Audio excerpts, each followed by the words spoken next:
Salut à tous et à tous. Aujourd'hui, je vais vous raconter l'histoire de l'une des chansons africaines les plus reprises, Amio. Dans son album de la cuvée 1962, Francis Bébé sort un disque dans lequel il reprend ce titre. En 1966, le chanteur de Makossa Paul Ebini en fait une reprise en France.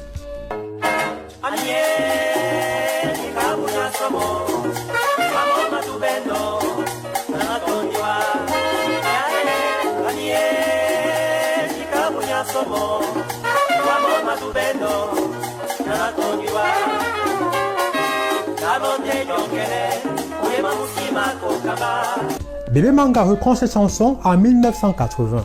Cette reprise connaît un immense succès et lui fait remporter le Maracas d'or de la SACEM.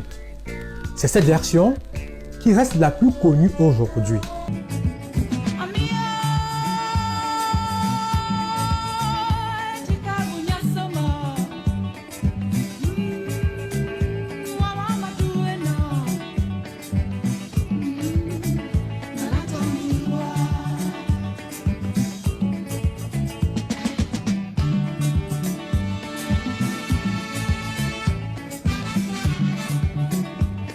La même année, André Astasia, un Antillais, en fait une reprise qu'il appelle alors « Pension alimentaire ».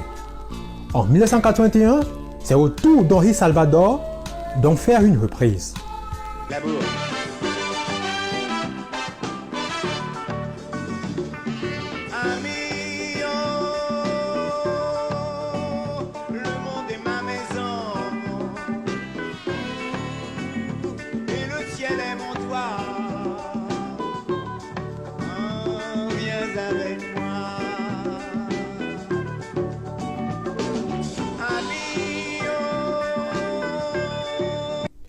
Plusieurs autres reprises s'en suivront. Manu Dibango, Angélique Kidjo et Papa Wemba.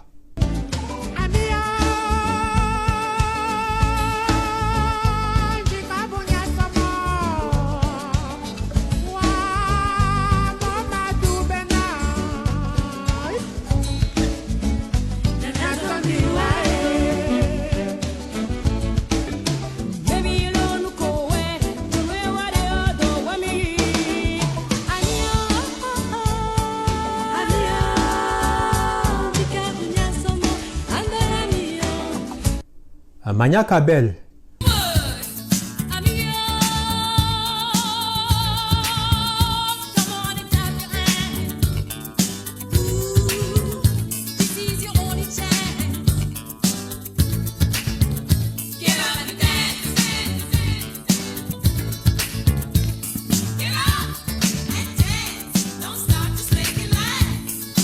Monique Seka.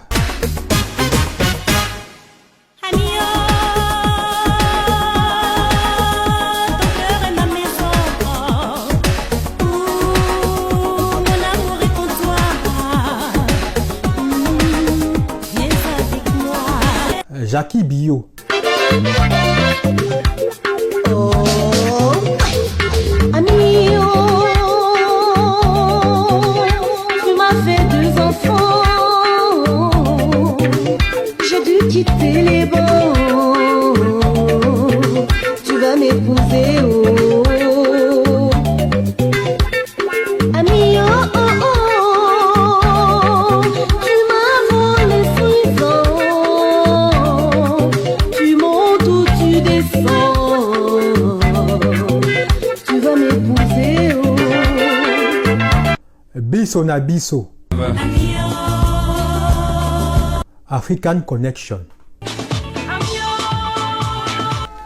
Mais quelle est l'histoire de cette chanson tant reprise? Le titre originel de cette chanson est Amie. Amie est une composition originale des Banda Manfred. Auteur, compositeur, guitariste et interprète, et Banda Manfred est l'un des précurseurs du Makossa aux côtés de Mouélé Guillaume, Épée Bender Richard et Nélé Eyom. En 1960, alors âgé de 24 ans, il tombe éperdument amoureux à Yaoundé d'une jeune lycéenne nommée Amie et son bas Brigitte. Jeune mère célibataire, cette dernière abandonne ses études pour s'occuper de son enfant alors qu'elle est encore au premier cycle d'enseignement secondaire.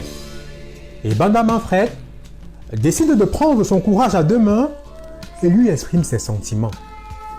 Malheureusement, la jeune maman lui fait savoir qu'elle ne peut pas s'engager dans une histoire d'amour tant qu'elle n'aura pas encore sevré son bébé. Trouvant l'attente très longue et au vu du fait qu'il allait retourner à Douala l'année d'après, et Banda Manfred décide de lui chanter son désespoir. C'est l'histoire de la naissance de la fameuse chanson Amiye. Il dit littéralement ceci: Amiye, Jika Bunyasoma, Ouamo Madoubeno, Nabanato Diwa, ce qui signifie littéralement Amiye, quand croiras-tu finalement à mon amour? En 1961, de retour à Douala, et Banda Manfred intègre le Ridley Bank avec Nele Eyum. C'est pendant qu'il était membre de ce groupe qu'il enregistre la chanson Amiye à la radio en 1962. Il ne pense pas encore à déclarer la chanson à une société de droits d'auteur. La chanson connaît immédiatement un très grand succès et commence à être reprise un peu de partout.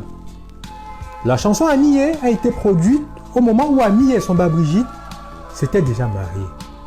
La chanson a connu un immense succès et causa à Brigitte beaucoup de soucis au sein de son foyer. En effet, à chaque fois qu'il écoutait cette chanson, son mari jaloux ne pouvait s'empêcher de la battre, au point qu'il finit par lui crever un œil. Heureusement, elle réussit à divorcer et se remaria. A très bientôt pour l'histoire d'une nouvelle chanson, ou peut-être le portrait d'une icône de la musique camerounaise. N'oubliez pas de lire mon livre en 2 tomes, Les icônes de la musique camerounaise.